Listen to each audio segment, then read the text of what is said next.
Hey everybody, how's it? Aloha, this is Geebz here, your old composer here at the Decomposer Lounge, peeling back the layers, dissecting the tracks you suggest to me. SOEN. I don't know if there's an emphasis on the spelling, if it's SOEN or if it's SOEN. This is the very first track. Let me take a look here really quick. Because you know sometimes it's been such a while. No, I did one before actually in July. Which one was this? The Words. Okay, but this one is going to be Martyrs. So I definitely look forward to this. I remember really gelling on a very unique style of composition, ambience and stuff of that nature. But we're going to experience this one together for a first time listen. Eow! And so I appreciate your support like usual, whether you buy the cup of coffee. Even sharing the video is great support. Leaving a comment is great support. Checking out the merch. You want to check out the Patreon or whatever headset I'm wearing. You know where all the links are? They are down below. All right, let's do this. This is SOEN Martyrs. I think I said that right? Yeah, here we go. All right.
The masses' voices silent, lost within our walls. They're waiting for a mistake to provide a fall. Spirit of the water, let the sky fall down on me. Suffocate the fires lit too hot. Hear the prayers calling and embrace our fallen sons. Heal the open wound that bleeds the earth. What a giant hook. That last section that we just heard, the last probably 20 seconds. The pads in the back, that kind of could have been like with different types of approach, was just that far away from becoming a complete like classical blitz kind of thing, kind of huge, powerful, kind of Nightwishy had they jumped into the orchestral stuff. But I love the fact that they hang back on this really super cool pad behind that hook. It's the melody and the chord changes that make it very large and very, you know, call to action and very celebratory, you know, kind of a feeling and stuff. The section before this, wow. I had chicken skin harmonies in the vocals. Very unique composition in those harmonies. Excuse me. And these are these drone notes that were being held, these harmonic drone notes that were being held in the vocal harmonies. It really pulls out from here. At the very beginning, you saw me jump. I had my headsets up too high, so I flew through. And but I like how they set off. They set off on this riff pattern, and it squared up. It was kind of attainable in getting the head bobbing going. And then they did a really quick turnaround and threw it off, and the one kind of drifted. It seemed like for me. And I love the guitar tones and stuff. But I wasn't expecting that. For some reason, I don't know why I was thinking it was going to be a lot more ambient than this. But this is a killer joy for me this morning. So let's continue on. Let me go back a little bit. Here we go.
dreaming, for wandering the earth. For what we have is all we need. Framed inside a system made to praise the tame. At least you keep our will restrained.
Oh man, I'm so bummed that was it. I was getting so into that hook. You know what now you see, this is for some reason in my mind, this last, from this stop until I just finished, was what I thought. I only heard one other song from them, so I can't say that I, have any kind of depth of knowledge of their composition or their discography.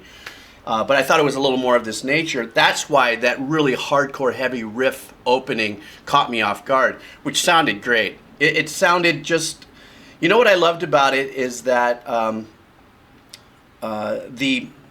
arpeggiation or the ostinato, wherever any one of the musicians, or just for you and I, just hanging out talking story for the pure listener, that riff arrangement and execution was so solid. But I love the fact that it was clean. In other words, you can hear, muting and stuff. It's not snipped at the end. That's more of a technical thing that happens sometimes with, when it comes into engineering. Stuff flowed through it. You saw me doing this before it got really quiet. What I loved is how the bass just ground out and kept the train moving just thunderous forward by when it turned around.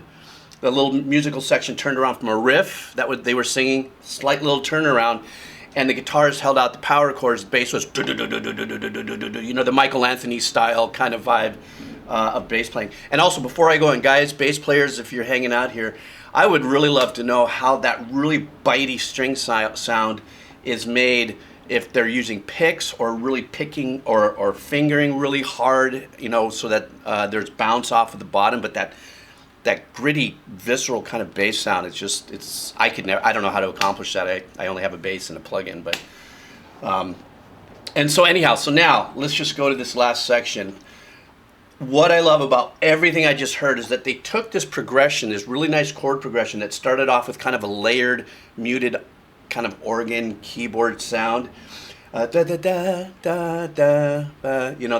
progression, and they just kept building and kept building and then kept building and then changing the arrangements and then bringing the power up and bringing the power up. And even when it all came back in, it was the same, seemingly, it felt like the same chord progression that they just kept on building the power and the layers. And just, that's why at the end of the song I was going, oh man, it's over, because I was just getting, they could have repeated that passage and completely been, you know, built for another minute, and I still would have been hanging on for the complete joyride on that whole thing. So, anyhow, this was SOEN, and Martyrs was the track. The link for this will be down below. Please suggest more from SOEN for me to handle throughout this year. And I appreciate you guys hanging out for the journey and supporting me any way you can. Even if it's just leaving right now, I'm still here. Tick, tick, tick, tick, tick. Whatever you're watching it on. All right, guys, take care. Aloha.